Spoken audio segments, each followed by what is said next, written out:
games. It's ScrubGames. Double up. Drop a like, drop a sub, go ahead and subscribe to ScrubGames.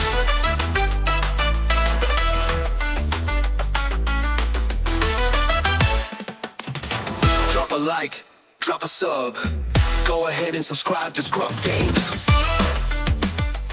How's it going, Scrub Gamers? Welcome back to another video here at ScrubGames, and today we have the next deck of the week video where I go over the list that I've been enjoying for that week. And for this one, it is Captain Rex Double Green or Double Command.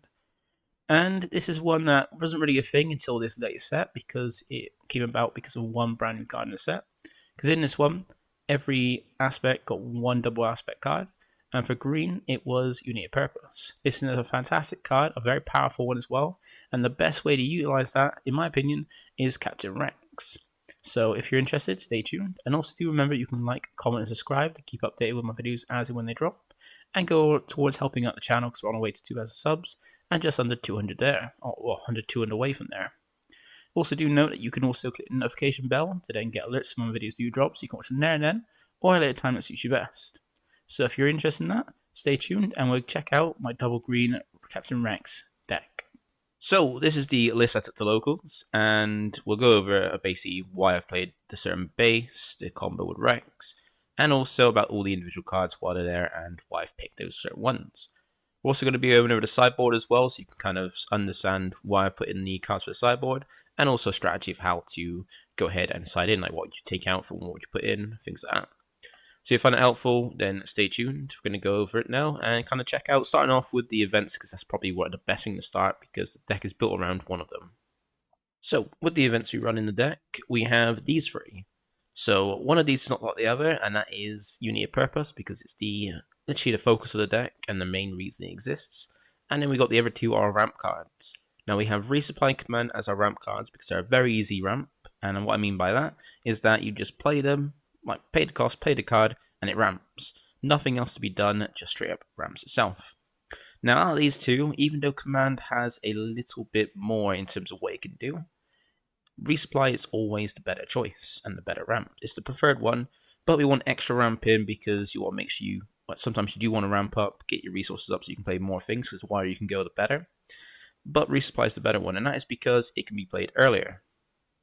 Because Resupply can be played on turn 2 at the earliest, and that's perfect because turn 1 you play out some units, maybe 2 1-drops or 2-drop. Turn 2 you ramp with Resupply, and then turn 3 you're now able to deploy Rex and play up to 5 resources worth of cards. Now that's really good because then you can then straight after that go in the Unity of Purpose and get it out as early as possible and win quite quickly. Now for Command, you can play stuff on turn 1, you can play stuff on turn 2. But then when you play stuff on turn 3, which is when you can earliest you can use Command, you can use it to ramp up. But now you can deploy Rex, but you can't play at 5 resources worth of cards, and you have less in terms of stuff on board, because you can play out up to if you think about Resupply with the terms of resources, you can get 7 resources worth of cards by 2 on turn 1 and then 5 on turn 3. Whereas with Command, you get 5 resources worth of cards with ramping, which is a little bit less. Now you do get an extra benefit in Command of having one of the other effects, but their effects on Command outside the ramp aren't massively amazing, and one of them is just annoying because of one little bit of text on it. Now the options you can get are to give a unit 2 experience tokens, so boost something permanently by 2/2, which is pretty good. That's pretty nice. That's probably the main thing you're going to be doing with ramp. The other one you can probably use often, that might be handy, is return a unit for you to discard out of your hand if you want to get back something useful, something a certain kind of unit that you've lost, like say Recycle Akbar. That's pretty good. That's a nice option. And the one that's pretty frustrating is a friendly unit deals damage equal to its power to a non-unique enemy unit. Now you're not often going to use this because most of the units are quite weak in power, and they're more bulky but weak because we want them to survive on board and stick around so you can get the most out of your Unity of Purpose. So you're not often going to be doing it because your units are not going to be strong enough to take anything out or do a decent amount of damage. But if you do pair it with giving 2 tokens, 2 experience tokens to a unit, that can pair a lot better, but then it's mainly in there for ramps, that's mainly what you can use it. But it's mainly the fact that it has non-unique enemy unit as the in the text. And that is annoying because a lot of the good units that you want to take out or deal with using this effect are unique. So that little bit of text just makes it a lot worse than it could be, and just really frustrating because it could be good, it would be decent, but it's near enough most of the time just frustrating. And then we've got Unity of Purpose. Now, this is the key of the deck, the main thing of the combo, because it's a 6-drop event, so very high costing. But for every friendly unit you control with a different name, you give each unit you control an extra 1/1 for the phase. So that basically means if you've got 6 units on board and they all have different names, not just 1, not just 2, but all of them gain 6/6. So that means your little 1/4s now become 7/10s, and everything basically just becomes huge, and then you have enough damage to just throw out your opponent's base and kill them that turn. And that is the aim of the deck. Get out a load of different name units, and then go ahead and buff them all up by this. And with your leaders deploy, you can get a load of units on board, and then get a huge benefit from that. And we're going to go and check out why you can do that with the deploy now. So let's check out the leader with the base and see why you can get a load of units out quickly and easily, and why Rex is the better choice. So the reason why Rex is probably the best leader to use for it is because you all go double green. And double green doesn't have the most amazing leaders, especially when it comes to the heroic side. They're not the best, but they are pretty cool. And Rex is the best way to do it because he's got a way, especially when combined with Droid Manufactory, of getting at least 3 different name units, but 4 units in total on the board to basically just add more, like a lot of units to the board in one action, will also then basically make it harder for your opponents to kind of deal with them, and also give more names to give them more of a boost. Because when you deploy Rex with Droid Manufactory, you essentially get 3 different names but 4 units in total. And that's because Captain Rex has a when deployed effect when he's deployed, which allows you to create a clone trooper token. So just him on his own gives you 2 different units and 2 different names, being Rex and the clone trooper. Now when you deploy him with Droid Manufactory, you also get from the base the effect, so when you deploy leader, create 2 battle droid tokens. Now this is a never name. Now you do get 2 of them, so it's not 2 separate ones, but still a different name, but 2 units. So in all, you get 4 units to kind of buff up, and you have 3 different names that guarantee that's a free boost at a minimum. Now couple this with the cards you're playing from the turns before you deploy Rex, you can potentially get out a load of units up to like 6 or 7 hopefully, and then give an all huge buff to then be able to swing and end the game with way more than enough damage you need. So that is the kind of gimmick with the card and the leader. Also, the leader has a way to make sure on the front side, when it's in the lead area, to kind of give you more units to add to it. Like if you don't have a clone trooper, it can give you another name, or it can just give you more units to basically receive the benefit you need purpose as well.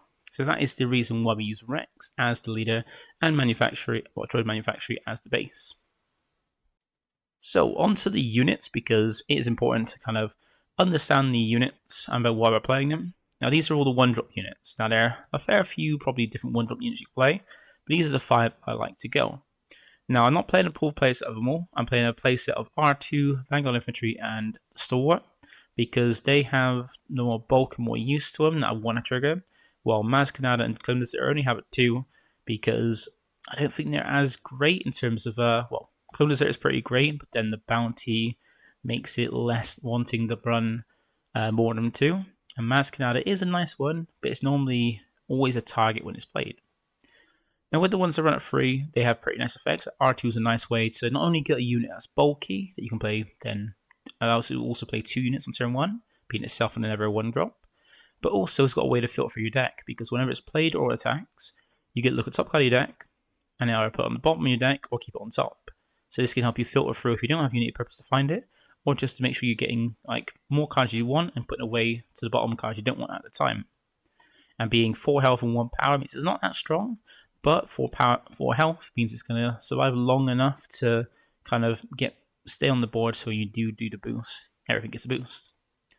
Next we got Vanguard Infantry. Now this is more importantly a green card, so when you got to healing with Yularen, you can trigger that. But also it's got a nice when defeated effect, which if you put on board with a never 1-drop like R2, normally you don't want to take this out, because if you've got a unit on board while this is on board, and they take it out, you're going to buff the everyone and make it stronger, which you're probably not going to want. And what is not the best out of 1-cost 1/2, still that when defeated means that most of the time your opponents don't want to take it out, so it's usually going to be safe most of the time. Then we have Stalwart starts the other one we got 3 of.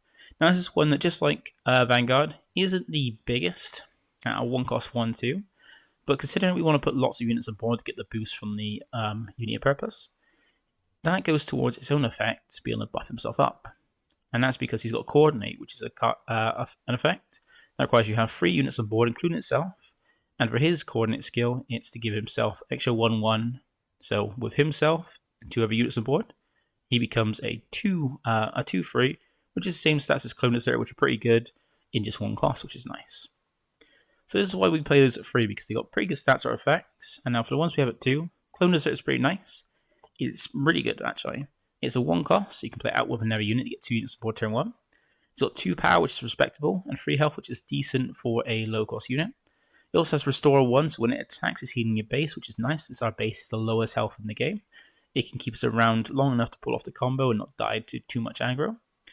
But its only downside is it has a bounty, and that is allowing your opponent, when they claim it, to draw a card. Now luckily in this game, drawing cards is not the end all be all, and one thing you can kind of keep with is something in the side deck that you can kind of use in a way to get the boost. Basically, just have a good unit on board to be able to swing, maybe take out your opponent's unit, and also trigger some pattern bits for you. But that is why we're in unit 2, because white has very good stats, very good, like basically all around just good. It's got a bounty which you don't want your opponent to abuse too often, but it's still a very good card. Next we have Maz Kanata. Now this is a very nice one because it's a 1 cost 1/1, so very weak, but it's got a very strong ability that whenever you play a unit, you can give an experience token to this unit. Now do note that when you make those token units or deploy a leader that's not playing a unit, your leader is being deployed, not played, and token units are being created, not played. So those won't trigger this, but the longer this stays out, the more units you play, the bigger it's going to get every time you play cards. And if you can play multiple 1-drops over the turns, your opponent doesn't deal with this can get huge. But because of that, on turn 1, the highest it can get with this is 2/2 before you play more units the turn after. So it usually means if your opponent plays something in the ground area turn 1, they're usually going to straight up take this out before it even gets a chance to get going. But it's still great in a deck because if it's left unchecked, it can be huge, but most likely it's going to be something that is getting taken out very quickly. So those are the 1-drops. Now for the 2-drops, we've got these 4. So we've got Battlefield Marine, Colonel Yularen, Freetown Backup, and Echo. So these are the better of the 2-drops we can have access to, and they all have their nice benefits. Now Battlefield Marine, I think we play all of them. Well, we play Battlefield Marine at 3, and the rest of them are only 2 copies. Now the reason we play Battlefield at 3 while the rest is only at 2 is because Battlefield is just the perfect kind of stat line. It's a 2 cost, but 3/3, so it's like very good stats for its cost. No effect, but it's there for its power and stats more than any effect or anything like that. It's just there for good stats at a cheap cost. Now for the rest, they're at 2 copies because we just want unique names, but they're not ones that do too much, but they are ones that can still give you some good benefits. Now Colonel Yularen is a pretty nice one, not the best stats for its cost. It was a 2 cost 2/3, so it's only got 1 less power than Battlefield Marine, but it also has an effect which allows you to heal 1 every time you play a green unit. Now this count itself, unfortunately it doesn't say that on the Hyperspace one, but it does heal damage when it's played itself. And this is just like having Restore on units is a way to kind of basically heal some damage to keep yourself around, because where you've got low health on your base, you want to stick around so you can actually pull off the combo before you get beaten.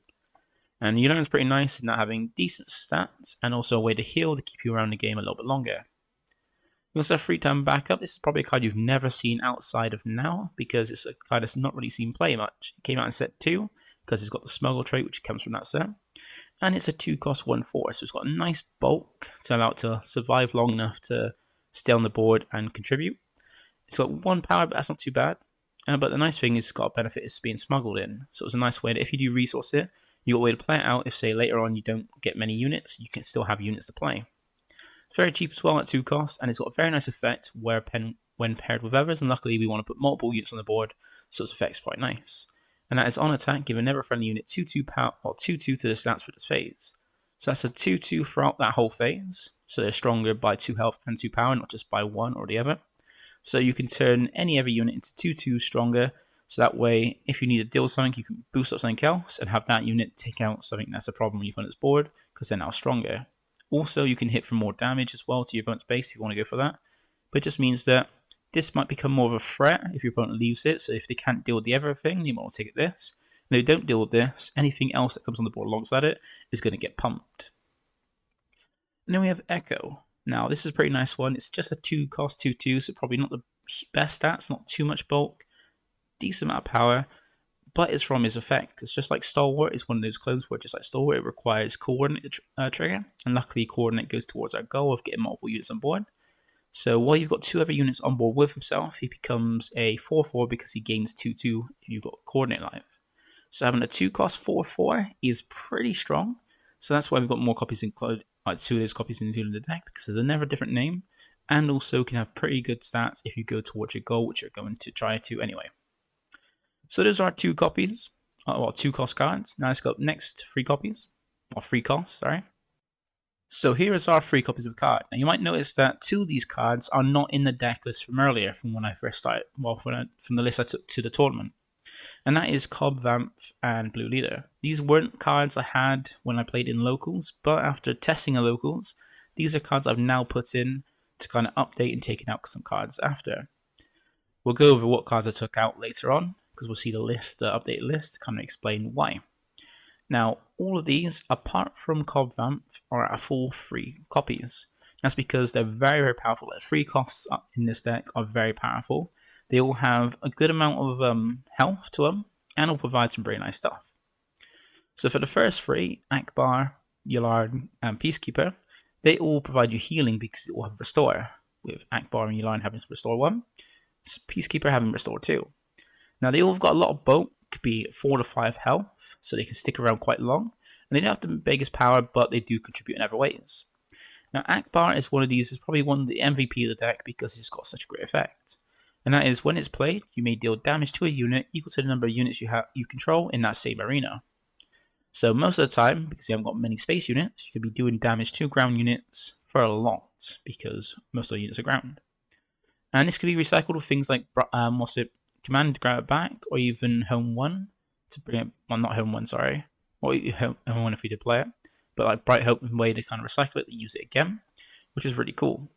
Now having good good health means it can stick around for longer, and just its effect can be triggered, and especially with our deploy, you can hit for a lot of damage most of the time. Dave Yularen, and he's got a nice benefit where he's got 1 more health and power than than Akbar, has Restore 1 as well, but his benefit is that he gives all other friendly heroic units, which is a good amount of units, an extra 1 health so they can stick around longer. So that means that things become a little bit more bulkier than they already are, or bulkier in a way to stick around, because you want units to stay around so you can get the biggest amount of buff from your effect of your event. Then we got Peacekeeper. Similar stats to Yularen, just got one less power initially, but he gains both healing of 2 and 2 extra power when he attacks. He's got Raid 2 and Restore 2. So it means he's going to stick around quite well and give you some good amount of healing, which is quite cool, and also can hit harder than most of the cards in the deck can. So that's simple. And then the other card we've got 3 copies is Blue Leader, a new addition, and this is because I felt there wasn't much of a space presence, and kind of felt that space focused decks could kind of dominate you from the other side where you go more for ground, and it can also function in the ground arena because it's an effect.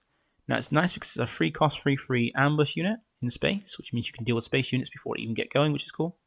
And you can even then switch to the ground arena and have like 5/5 in ground, which is cool thanks to its effect. It means you can have versatility in both arenas, which is nice. So I've added that in to have a better space presence, better dealing with space unit or space decks, and also still function like most other cards can. Then that brings us to the last one called Vamp. Now this is one that doesn't have the best stats. It's still a 3-cost 3 power with 2 health, which is not too bad. The main appeal of Cobb Vamp is that as a way to kind of keep units on board thanks to its when defeated. And that's because when he is defeated, you can search the top 10 cards of your deck for a card that costs 2 or less, discard it, and then for the rest of this phase, you can play that card free and discard power for free. So it means you can keep units on board to make sure you have units on board ready for when you can drop your event, you've got things on board to buff up. So those are the 3-cost cards. And now to see the last kind of cards we have, and that's the 4-cost cards. Now, we only play I only now play 2 4-cost cards, because before we was playing Shaq T, But the issue with that is I felt Shakti, while being very good due to the nature of having clone tokens, is that it didn't really provide too much and its stats weren't the best. Like I didn't make much use out of Shakti. And most of the time when I had it, I would prefer to resource it or not use it when I could use something else that would benefit me better. But these two I feel are very good because they both offer some really nice things. Bright Hope is a nice way to kind of help deal with the space arena by giving you a big bulky space unit that's a sentinel to help defend yourself in that arena, and also be a way to reuse some cards like even one drops if you play it on the turn you get to deploy, or even like reuse Akbar, which is one of the best cards in the deck. Now it doesn't have the most power in 2 power, but it does have a lot of bulk at 6, and also can help maybe even draw more cards thanks to, if you do bounce something back, to draw a card thanks to that. Now Podam is a nice one because it can also give you a good unit in space, because when it's played as a unit you can create an X-Wing token, and then attach itself as an upgrade to a friendly vehicle without a pilot. So this means you can do one of many things. You can either play it and create an X-Wing token, just leave it there, giving yourself something in the ground arena, and a nice little space token. Now, the other thing you can do is also just pilot on a unit if you want to use it that way. Or you can still play it out as a unit, create the X-Wing token to jump it on, so it turns then that unit into, you basically essentially play for 4, a 4/5 space unit, which is pretty cool, pretty nice there. Or you can play it out, create a token unit, but then put it on a different vehicle that you have out that's not got a pilot on. So you don't have to put on the token unit, right? But something else you put on the board as well. But the main draw is that it can be played for 4 and create 2 different name units, so you've got more units to give more of a benefit from your main play. And that is all the cards in the deck. So we're going to have a look now to see what the final list looks like, and then also talk about the side deck as well. So this is the new version of the deck. You can also see the sideboard has changed a little bit as well, but we'll go over that a little bit.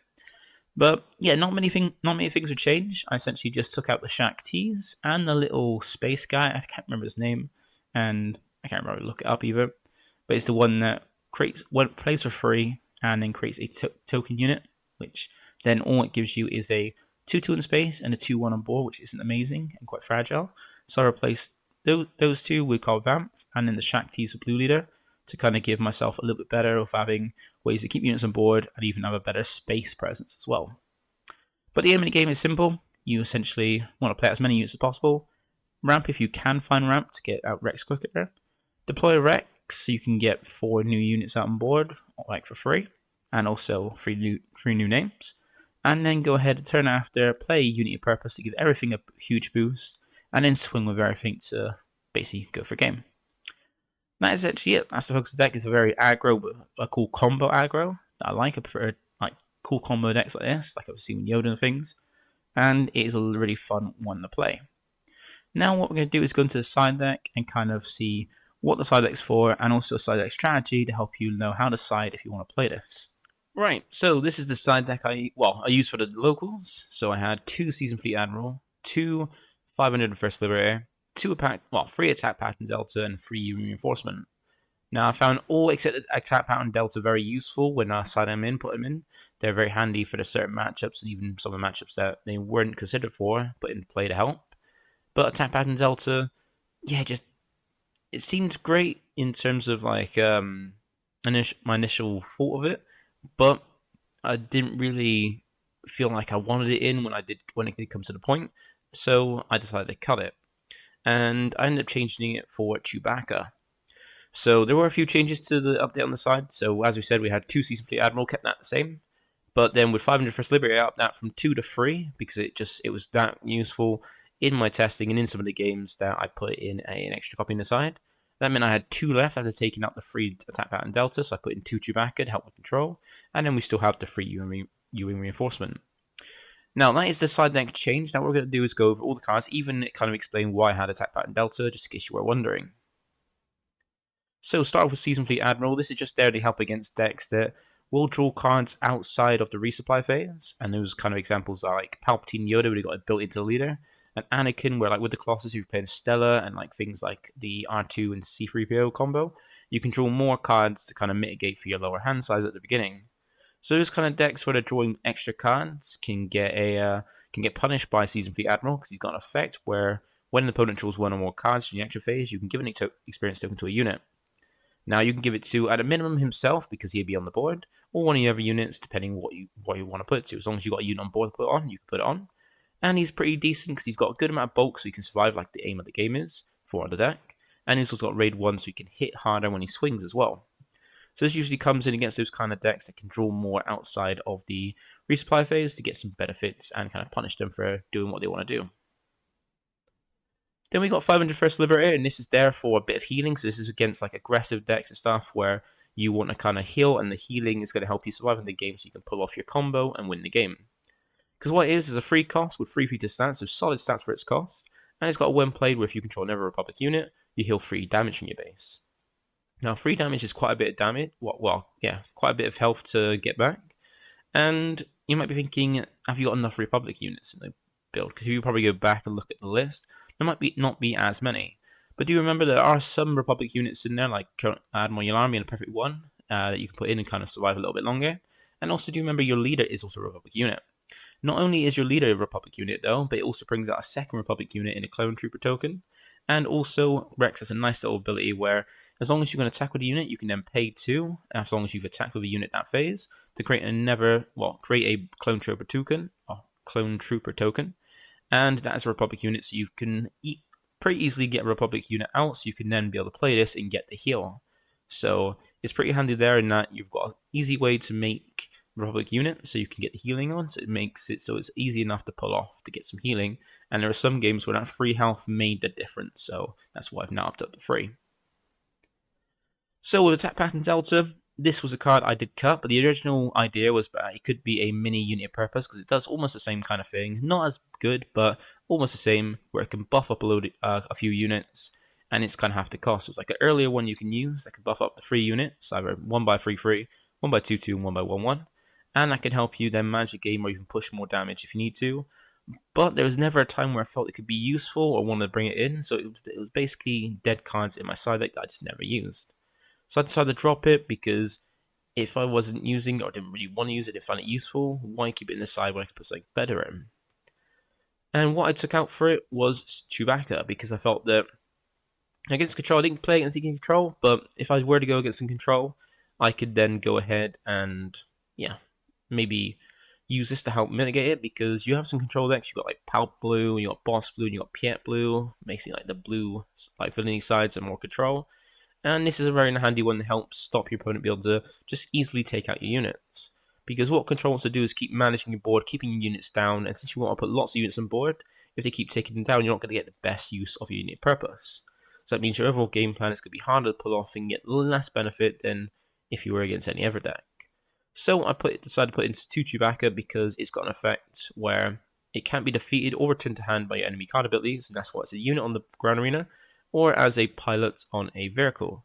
So, nice benefit of having that. And since you got some removal cards like Power of the Dark Side, where it forces you to choose one of the units and kill it, so basically put the choice on you, you can always choose Chewbacca since it can't be defeated, you lose nothing, and they've used up a card which has done nothing. So things like that, effects where they give you the chance to go ahead and kill units, you can always choose Chewbacca, and then make it null and void essentially. So you got this in, it's a way to help. It is a high costing card, but it's cheap enough to pilot, so it's more to help with these matchups, and we'll go over later what you can take out to put them in. And lastly, we got U-Ring Reinforcement. That's a very nice one because you do have ramp to kind of bring it out early, and with how our deck is structured with like the units and the costs, you can normally always get maximum benefit. So you can always get 3 units out from it because it looks at the top 10 cards of your deck and grabs you up to 3 units with a combined cost of 7 or less and plays them out for free. So people sometimes use this to get out big units, like 7-cost units for free, even if they're not in the right aspects, or get out loads of little ones so they can get more things on board. And our aim is for the latter, but get more things on board, and you got some really good plays, like even with Akbar, where you can get out 2 other units, then Akbar is the last one, and then you got more units on board for Akbar to then do enough damage to a ground unit to then maybe kill it, or even with things that you deploy and then doing this, you can hit a lot of damage using Akbar. That's one of the main combos, and just getting maximum value, lots of things on board. So that we've got more different names on board for us to use unit purpose and just create a huge, big board of strong things to just finish out the game. So, That is the sideboard. Now let's go into a strategy, because you might be thinking, I do like the side deck, but what do I take out to put in? Well, let's go and have a look at it and see what we're going to put in for each of the cards on our side. We'll take out for a put in on our side. So starting off with Season for the Admiral, when I would want to put this in, I would usually take out Masquerada, because even though it'll lower your 1-drop count, so you can get less opportunities to put 2 units on board, 2 little ones, still Masquerada is most of the time going to be a easy target and like a main target for people to take out, because they don't want to leave it to get on board stronger and stronger. So to be focused on taking out, so it's not going to put as much effort in. And if that's ever the case, that's going to be the main reason why you take it out, and then put in Season for the Admiral against those decks that it can get more of a benefit for, and take out something that's not really going to do much to it. So I feel like Masquerada is one that I feel is unnecessary, but sometimes it's just useless, it just doesn't feel great. So put in for something that's more useful in that certain matchup, being the Season for the Admiral. Next we got 500 First Liberator, and usually what I would take out is Blue Leader, because they got the same stats, same costs, just Liberator is there to help you heal and survive those aggro games, and it's going to be a bit more handy than Blue Leader. But I imagine you probably saying, what about against space-focused aggro decks, where you're going to mainly see space units, and Blue Leader could be handy because the ambush and things like that. Well, instead of that, if like against normal aggro, you normally want to take out Blue Leader for your 500 First Liberator, so you've got the same stats and you can heal. But against space-focused decks, they're not going to be really focusing on your ground units, so they're going to be safe, not and fine. But you want to keep Blue Leader in, so I would probably recommend for that is if you're against space-focused aggro, maybe instead of Blue Leader, you could take out the Cob Vamp, since there's not really going to trigger being in the ground arena, and if they've got no ground units to run it into, then it's going to be harder for you to trigger it, so it's not useful compared to this. So against most aggro, you take out the 500 First Liberator to put in 500 First Liberator by taking out Blue Leader, but against space focus aggro, you take out the Cob Vamps instead. So that's that one. Next for Chewbacca. So usually when I put in Chewbacca, I take out Echo, because Chewbacca's in there to help mitigate against control and make it a little bit easier. And because control is going to like limit your board and take your board down to having not too many units on board, Echo's not really getting its benefits. It needs more units, like quite a few units on board, so 2 including itself, well, 2 along with himself. You get that boost, but if your opponent doesn't allow you to have 3 units on board at a time, you're never going to get the boost. Echo's never going to be that valuable compared to Chewbacca, be able to help out in that matchup. So against control, you can always take out 2 Echo for 2 Chewbacca. And then for the last one, we got U-Ring Reinforcement. And usually I would take out Command, because like we've discussed, the better the ramp cards is Resupply. And that's why I always want to see, if I see a ramp card, I prefer to see Resupply than I do Command. Now Command can be useful, like recycling cards back, but there's not often cards you want to get back. Akbar is one, but then unless you can play it on the same turn, or you've got a big enough board to do it, then you can get the benefit of that. But I'd rather have U-Ring Reinforcement in there so I can spam out boards, like spam out units if I'm still trying to wait for U-Ring Reinforcement, or trying to just put more things on board, or even like trying to see if I can hit an Akbar with a few more things to take out something. I'd rather use U-Ring Reinforcement to add to our goal of putting lots of units on board, and then take out the least wanted ramp card in the deck. So when putting U-Ring Reinforcement in, I'm usually taking the commands out. So that is all the side strategy. So if that makes sense, if you have any questions or want me to elaborate further, always do comment down below. And now we're going to kind of check out what you could put for maybe substitutions, and also for different options you might be interested in trying. So when it comes to substitutions, usually that is for when a card is too expensive or hard to get. That usually like not relatively worth getting, because it's, yeah, like I said, hard to come by, or it's just too costly to warrant. And in this deck, that kind of criteria applies to the legendaries, being Unity of Purpose and Command. And Unity of Purpose is the cornerstone of the deck and the reason for the deck's existence. So you can't really cut that. You can't substitute that. If you're wanting to play this deck, you normally have that card or going to get that card. So yeah, you can't really cut that. But Command is the ever legendary, and this one is a little bit more like harder to get, because it's from this first set, which didn't have the biggest release. Like there's not like a lot of products were set out for that, and even with the restock, we didn't see too much of it. And it's a legendary set, so it's going to be a bit more costly and might be not worth one to get. So if you want something to substitute for Command, then since its primary focus is ramp, you can switch out for Spark of Hope, because it does the same thing in one that's ramp as its primary focus, but unlike command, it's not an easy ramp. And remember, what I said by easy ramp is you can just play the card and ramp it in. Spark of Hope has some extra steps to be able to fulfill that, because it allows you to choose a unit in your discard pile, and if it was defeated this phase, you can put it into play as a resource. Now, it might not seem that difficult, but there are some times when your opponent isn't putting units on their board or not taking out units, so you can't really trigger this. Or they might take out a unit, but after you've played stuff, so that way you don't have the resource anymore to play Spark of Hope, and basically might not be able to get off. But one benefit it does have is that it's cheaper at 2 costs instead of 4, so you can potentially still ramp up and also play a unit at the same turn, which could be pretty nice. So if you're looking to substitute anything, I would recommend, if you can't get command or don't want to get command, then you can opt to use Spark of Hope instead. So for the substitutions, that is it. And then for other options you can try are some of these. So we got some of a Republic focus, if you want to go from a Republic focus with this deck, because you can kind of go with that. You got Maz Amadea, Republic Tactical Officer, Shakti is good ones. Like Shakti I was running, because it does give a nice boost to your tokens, give an extra power. That's both tokens, the droid and the clone. And also, every time it attacks, it creates a clone trooper token. The reason I cut it was because there was a majority of time where when I had it, I didn't want to play it, or when I played it, it didn't really it wasn't able to attack, or didn't get much benefit because it got taken straight away.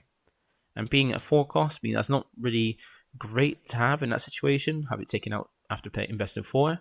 So I did cut it because I just thought it wasn't great. But if you want to try a Republic focus, so you can use the 500 first a bit more, go ahead and try it out. You got Republic Tactical Officer, being like a fleet lieutenant for your Republic units, which you do have some in the IQ tokens and things. So it could be some benefits to that, taking things out a little bit harder, exchanging easier. And then Maz Amadea to kind of keep a way of flowing with the units, make sure you've always got a unit as you keep going over and over you play a unit. But it doesn't have any power, so if it's attacks into, it's not damaging back and can't even attack until you do unit purpose. And where it looks at the top 4 and then puts the rest at the bottom of your deck, and it can only grab units. If you see a unit of purpose, you don't have one already, you know that's going to go to the bottom of your deck, and you know you're going to have less opportunities to find the card. If you don't already have it, it's going to be a feels bad.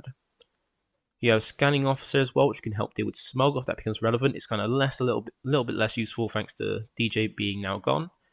So it's not as great to have because that combo that you want it for to help deal with is gone. But if smuggle becomes more popular, it could be a thing to put back in. You also have Modded Cohort and Marauder being some more high-costing units, but have Ambush, are pretty nice there. They can attack the same turn to kind of help manage boards to keep around and get to the point where you can pull off the combo. And Marauder is also a ramp card as well. It can potentially give you some more ramp, which is pretty nice. And then for our 2 non-unit cards, we have Treacherous as a way to take up any units your opponent takes, when there's low costing, but you start buffing it, so be able to snatch it off your opponent and have it for your health. High costing, but it can be good against those kind of strategies. And then you have Choose Size. If you go against a deck where they put out really big things, you can always then use this as a way in the side deck when he's going to put this to give them one of your little tokens, like a little droid token or a clone token, and then take their bigger thing they've got. So if they put something huge on board, you can snag that and then give them back something tiny, like a little clone. So this is just some of the suggestions, and hopefully that's helped you understand the deck. So hopefully you've seen the list, you understand the reasons for all the cards, the side deck, even have a helpful side deck strategy if you do want to play it, and can see about some potential substitutions if you can't get things like command, and also some other suggestions you might want to try out. So that's it for today. Feel free to like, comment, subscribe once again, because it helps out the channel greatly. And I hope you enjoyed the gameplay as well for earlier this week, and I'll catch you in the next one. Bye for now.